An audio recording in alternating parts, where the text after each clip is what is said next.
ಸ್ನೇಹಿತರೆ, ನಿಮ್ದೇನಾದ್ರೂ ಕೂಡ PUC pass ಆಗಿದ್ರೆ ನಿಮ್ಗೆ ಒಂದು ಒಳ್ಳೆಯ ಗುಡ್ ನ್ಯೂಸ್ ಅಂತಾನೆ ಹೇಳ್ಬಹುದು. ಯಾಕಂತಂದ್ರೆ ಒಂದು ಕಂದಾಯ ಇಲಾಖೆಯಲ್ಲಿ 500 VA ಹುದ್ದೆಗಳಿಗೆ ನೇಮಕಾತಿ ನಡೀತಿರುವಂತದ್ದು. ಒಂದು ಕರ್ನಾಟಕದಲ್ಲಿ ಒಂದು ಸರ್ಕಾರದ ಉದ್ಯೋಗಕ್ಕಾಗಿ ಕಾಯ್ತಿರುವಂತಹ ಎಲ್ಲಾ ಒಂದು ಅಭ್ಯರ್ಥಿಗಳಿಗೆ ಒಂದು ಒಳ್ಳೆಯ ಗುಡ್ ನ್ಯೂಸ್ ಅಂತಾನೆ ಹೇಳ್ಬಹುದು. ಓಕೆ ಸ್ನೇಹಿತರೆ, ಇದ್ರ ಬಗ್ಗೆ ನಾನು ಕಂಪ್ಲೀಟ್ ಡೀಟೇಲ್ಸ್ ಹೇಳ್ತಾ ಹೋಗ್ತೀನಿ. ಇದಕ್ಕೆ ನೀವು ಅಪ್ಲೈ ಮಾಡೋದಕ್ಕೆ ಏನೆಲ್ಲ ಒಂದು ಡಾಕ್ಯುಮೆಂಟ್ಸ್ ಬೇಕಾಗುತ್ತೆ, ಮತ್ತೆ ಎಲ್ಲಿ ಅಪ್ಲೈ ಮಾಡ್ಬೇಕಾಗುತ್ತೆ, ಇದ್ರ ಬಗ್ಗೆ ನಾನು ಕಂಪ್ಲೀಟ್ ಡೀಟೇಲ್ಸ್ ಹೇಳ್ತಾ ಹೋಗ್ತೀನಿ. ಅದಕ್ಕೂ ಫಸ್ಟ್ ನಮ್ಮ ಒಂದು ಚಾನಲ್ಗೆ ಯಾರೇನು ಸಬ್ಸ್ಕ್ರೈಬ್ ಆಗಿಲ್ಲ, ದಯವಿಟ್ಟು ಕೂಡ ಸಬ್ಸ್ಕ್ರೈಬ್ ಮಾಡ್ಕೊಳ್ಳಿ ಅಂತ ನಾನು ಹೇಳೋದಕ್ಕೆ ಇಷ್ಟಪಡ್ತೀನಿ ಸ್ನೇಹಿತರೆ. ಇವಾಗ ಮೊದಲನೇದಾಗಿ ಈ ಒಂದು ಉದ್ಯೋಗದ ಒಂದು ಪ್ರಮುಖ ಹೈಲೈಟ್ಸ್ ನೋಡೋದಾದ್ರೆ, ಒಟ್ಟು 500 ಈ ಒಂದು ಗ್ರಾಮ ಆಡಳಿತ ಅಧಿಕಾರಿ ಹುದ್ದೆಗಳಿಗೆ ಭರ್ತಿ ಮಾಡ್ತಿರುವಂತದ್ದು. ಒಂದು PUC ಪಾಸ್ ಆಗಿದ್ರೆ ಸಾಕಾಗುತ್ತೆ, ಇದಕ್ಕೆ ನೀವು ಅರ್ಜಿ ಹಾಕೋದಕ್ಕೆ ಅವಕಾಶ ಇರುವಂತದ್ದು.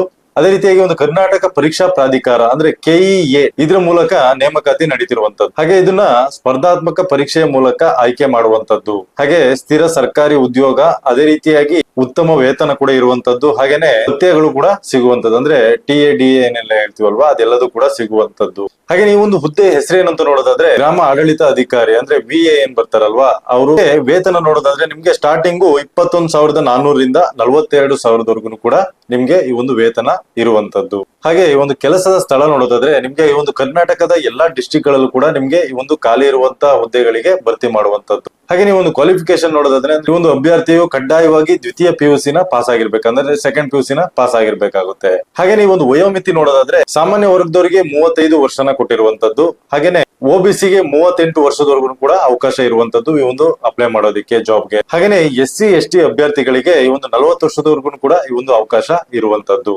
ಹಾಗೆ ಈ ಒಂದು ಆಯ್ಕೆಯ ಒಂದು ಪ್ರಕ್ರಿಯೆ ಯಾವ ರೀತಿಯಾಗಿರುತ್ತೆ ಅಂದ್ರೆ, ನಾರ್ಮಲ್ ಆಗಿ ನಿಮ್ಗೆ ಗೊತ್ತಿರೋ ಈ ಒಂದು ಕಾಂಪಿಟೇಟಿವ್ ಎಕ್ಸಾಮ್ ಏನ್ ಬರೀತಿರಲ್ವಾ, ಅದೇ ರೀತಿಯಾಗಿ ಕಾಂಪಿಟೇಟಿವ್ ಎಕ್ಸಾಮ್ ನ ಬರೀಬೇಕಾಗುತ್ತೆ. ಹಾಗೇನೆ ಅದರಲ್ಲಿ ಒಂದು ಮೆರಿಟ್ ಲಿಸ್ಟ್ ನ ಸಿದ್ಧಪಡಿಸಿ ಅದಾದ ನಂತರದಲ್ಲಿ ಅದರಲ್ಲಿ ಸೆಲೆಕ್ಷನ್ ಆಗ್ಬೇಕಾಗುತ್ತೆ. ಹಾಗೇನೆ ಒಂದು ಡಾಕ್ಯುಮೆಂಟ್ ವೆರಿಫಿಕೇಶನ್, ಡಾಕ್ಯುಮೆಂಟ್ಸ್ ಎಲ್ಲ ಕರೆಕ್ಟ್ ಆಗಿದ್ರೆ ಅದನ್ನ ವೆರಿಫಿಕೇಶನ್ ಕೂಡ ಕಳಿಸ್ತಾರೆ. ಅದಾದ ನಂತರದಲ್ಲಿ ಒಂದು ಅಂತಿಮ ಆಯ್ಕೆ ಪ್ರಕಟ ಆಗುವಂತದ್ದು. ಹಾಗೆ ನೀವು ಒಂದು ಪರೀಕ್ಷೆಯ ಒಂದು ವಿಷಯಗಳು ಯಾವ ರೀತಿಯಾಗಿರುತ್ತೆ ಅಂತ ನೋಡೋದಾದ್ರೆ, ಸಾಮಾನ್ಯ ಜ್ಞಾನ ಅಂದ್ರೆ ಜನರಲ್ ನಾಲೆಡ್ಜ್ ಇರುತ್ತೆ, ಪ್ರಸ್ತುತ ಘಟನೆಗಳು ಅಂದ್ರೆ ಒಂದು ಕರೆಂಟ್ ಅಫೈರ್ಸ್ ಇರುತ್ತೆ, ಹಾಗೆ ಒಂದು ಮ್ಯಾಥ್ಸ್ ಕೂಡ ಇರುವಂತದ್ದು, ಗಣಿತದ ಒಂದು ಮೂಲಭೂತ ಪ್ರಶ್ನೆಗಳು ಕೂಡ ಇರುವ, ಹಾಗೆ ಒಂದು ಕನ್ನಡ ಭಾಷೆ ಮತ್ತು ವ್ಯಾಕರಣ ಕೂಡ ಇರುವಂತದ್ದು, ಕರ್ನಾಟಕದ ಒಂದು ಇತಿಹಾಸ ಮತ್ತು ಭೂಗೋಳನ ಕೂಡ ಇರುವಂತದ್ದು. ಇದ್ರ ಬಗ್ಗೆ ನೀವು ಕಂಪ್ಲೀಟ್ ಆಗಿ ಈ ಒಂದು ಪ್ರಿಪೇರ್ ಆಗ್ಬೇಕಾಗುತ್ತೆ. ಇದ್ರ ಬಗ್ಗೆ ನೀವೇನಾದ್ರೂ ಕೂಡ ಓದ್ಕೊಂಡಿದ್ರೆ ನಿಮ್ಗೆ ಇಮಿಡಿಯೇಟ್ ಆಗಿ ಈ ಒಂದು ಎಕ್ಸಾಮ್ ನ ಬರೆಯೋದಕ್ಕೆ ತುಂಬಾನೇ ಈಸಿ ಆಗುವಂತ. ಓಕೆ, ನೀವು ಇಷ್ಟೆಲ್ಲ ಆದ್ಮೇಲೆ ನಂತರದಲ್ಲಿ ನೀವೇನಾದ್ರೂ ಕೂಡ ಜಾಬ್ ಆಯ್ತು, ನಿಮ್ಗೆ ಈ ಒಂದು ಏನಾದ್ರೂ ನೀವು ಸೆಲೆಕ್ಷನ್ ಆದ್ರಿ ಅಂತ ನೋಡೋದಾದ್ರೆ, ನಿಮ್ಗೆ ಯಾವ ಒಂದು ವಿಭಾಗದಲ್ಲಿ ಕೆಲಸಗಳು ಸಿಗುವಂತದ್ದು ಅಂತ ನೋಡೋದಾದ್ರೆ ಅದನ್ನು ಕೂಡ ನೋಡ್ಕೋಬೇಕಾಗುತ್ತೆ ಸ್ನೇಹಿತರೆ. ಯಾಕಂದ್ರೆ ಈ ಒಂದು ಕೆಲವೊಂದು ಈ ಒಂದು ಗವರ್ಮೆಂಟ್ ಜಾಬ್ ಅಲ್ಲೂ ಕೂಡ ಈ ಒಂದು ರೈಲ್ವೆದಾಗಿರ್ಬೋದು, ಬೇರೆ ರೀತಿಯಾದ ಒಂದು ಜಾಬ್ ಗಳಾಗಿರ್ಬೋದು, ಕಷ್ಟದ ಒಂದು ಜಾಬ್ ಗಳು ಕೂಡ ಇರುತ್ತೆ. ಆದ್ರೆ ಅದನ್ನೆಲ್ಲ ನೀವು ತಿಳ್ಕೊಳ್ಳದೆ ಅಪ್ಲೈ ಮಾಡ್ತೀರಾ, ಅದಾದ ನಂತರದಲ್ಲಿ ಅದನ್ನ ನೀವು ರಿಜೆಕ್ಟ್ ಮಾಡ್ತೀರಾ. ರಿಜೆಕ್ಟ್ ಮಾಡಿದ್ರೆ ಇನ್ನೊಬ್ಬ ಕ್ಯಾಂಡಿಡೇಟ್ ಕೂಡ ಸಿಗೋದು ಕೂಡ ಅದು ನಷ್ಟ ಆಗ್ಬಿಡುತ್ತೆ. ಹಾಗಾಗಿ ಮೊದ್ಲೇನೆ ನೀವು ಇಂಥ ಜಾಬ್ಗೆ ಹೋಗ್ಬೇಕಂತ ನೀವು ಪ್ರಿಪೇರ್ ಆಗಿರ್ಬೇಕಾಗುತ್ತೆ, ಅದಕ್ಕೇನೆ ನೀವು ಅಪ್ಲೈನ ಮಾಡ್ಬೇಕಾಗುತ್ತೆ.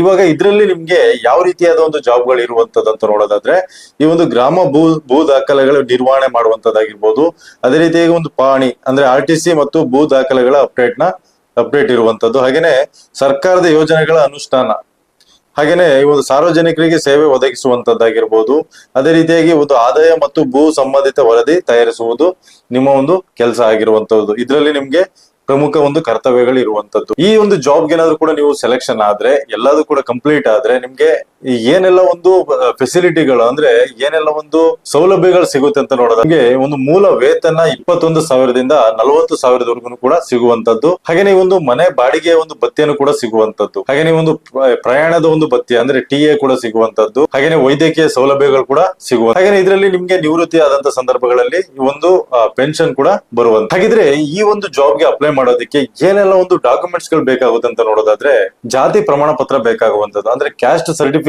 ಕೂಡ ಬೇಕಾಗುವಂತದ್ದು. ನಂತರ ಇನ್ಕಮ್ ಸರ್ಟಿಫಿಕೇಟ್ ಕೂಡ ಬೇಕಾಗುವಂತದ್ದು. ಈ ಒಂದು ಇನ್ಕಮ್ ಸರ್ಟಿಫಿಕೇಟ್, ಈ ಒಂದು ಕ್ಯಾಸ್ಟ್ ಸರ್ಟಿಫಿಕೇಟ್ ನ ನೀವು ಮಾಡಿಸ್ಲೇಬೇಕಾಗುತ್ತೆ. ಹಾಗೇನೆ ನೀವು ಏನ್ ಓದ್ಕೊಂಡಿರ್ತೀರಾ ಅಂದ್ರೆ ಈ ಒಂದು PUC ಮೇಲೆ ಕೇಳಿರೋದ್ರಿಂದ ಈ ಒಂದು PUC ಒಂದು ಏನು ಮಾರ್ಕ್ಸ್ ಕಾರ್ಡ್ ಏನಿರುತ್ತೆ ಅದು ಬೇಕಾಗುವಂತದ್ದು.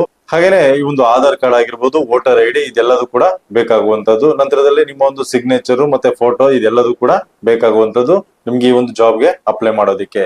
ಓಕೆ ಸ್ನೇಹಿತರೆ, ಈ ಒಂದು ವಿಡಿಯೋ ಏನಾದ್ರು ಇಷ್ಟ ಆಗಿದ್ರೆ ದಯವಿಟ್ಟು ಕೂಡ ಒಂದು ಲೈಕ್ ಮಾಡಿ, ಹಾಗೆ ನಮ್ಮ ಒಂದು ಚಾನಲ್ಗೆ ಸಬ್ಸ್ಕ್ರೈಬ್ ಮಾಡಿ ಅಂತ ಹೇಳ್ತಾ ಈ ಒಂದು ವಿಡಿಯೋ ಇಲ್ಲಿ ಮುಗಿಸ್ತಾ ಇದ್ದೀನಿ. ಮುಂದಿನ ವಿಡಿಯೋದಲ್ಲಿ ಮತ್ತೆ ಸಿಗ್ತೀನಿ. ಧನ್ಯವಾದ ಸ್ನೇಹಿತರೆ.